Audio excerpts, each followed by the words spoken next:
2013 पासनं जे सोशल मीडियावर ज्या गोष्टी यायच्या, माझ्याकडे सोशल मीडियाचं कुठलंच माझ्याकडे अकाउंट ऑपरेटिव्ह नव्हतं किंवा असेल फेसबुक आधीपासूनचं, पण ते काय ऑपरेट करायचं आणि त्याच्यात काय टाकायचं आणि त्याच्यात काय बोलायचं असं.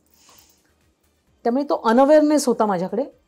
मला तेजू बऱ्याचदा सांगायची, आशाताई तुला कल्पना आहे का, म्हणजे तुझा एक फॅन क्लब आहे जो मी कधीच बघितला नाही, म्हणजे मला माहीतच नाही की माझा काही फॅन क्लब आहे.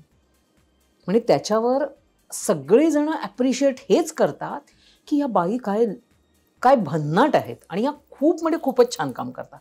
हे एवढं माझ्यापर्यंत पोहोचायचं. बरं एवढं ती सांगते तरी देखील मी कधी उघडून बघेन, मी तेही कधी केलेलं नाही. कारण का ते करायला माझ्याकडे वेळच नव्हता. मी मालिकेचं शूटिंग करायचं, ऑफिसला पळायचं आणि त्या दरम्यान आणखीन एक थोडी म्हणजे वाईट घटना घडू पाहत होती. माझ्या नवऱ्याचं आजारपण सुरू झालं. त्यामुळे हॉस्पिटल, बँक आणि मालिका अशा तिन्ही पातळ्यांवर मी करत होते. आता that was the sad part. पण पुन्हा मी तुला तेच म्हणेन की म्हणजे परमेश्वर जर आपण सगळेच जण मानत असू तर तो परीक्षा घेतच राहतो ना. तुझ्याकडून जर चांगलं काहीतरी बेटर घडवावं असं वाटत असेल तर तो तुला अधिक प्रश्न देऊन टाकतो. म्हणजे 10 मिनिटात 100 प्रश्न सोडव, आता कसं सोडवतेस ते बघतो. तुमचा कस लागण्यासाठी ह्या गोष्टी कारणीभूत असतात. म्हणजे I will treat like that. मी कुठेच त्या गोष्टीचं वाईट वाटून घेतलं नाही.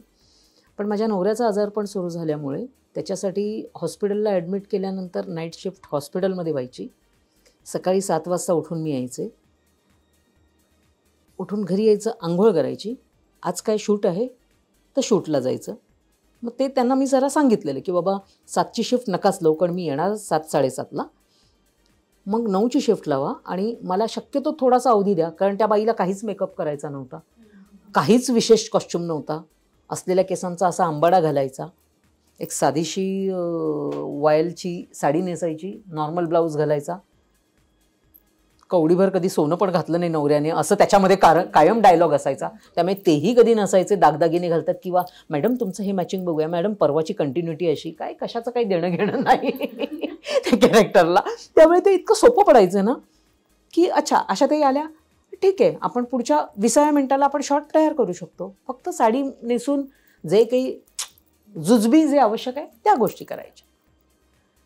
त्यामुळे सोशल मीडियाशी माझं अनअवेअरनेसमुळे मला त्या काही गोष्टी कळायच्या नाहीत.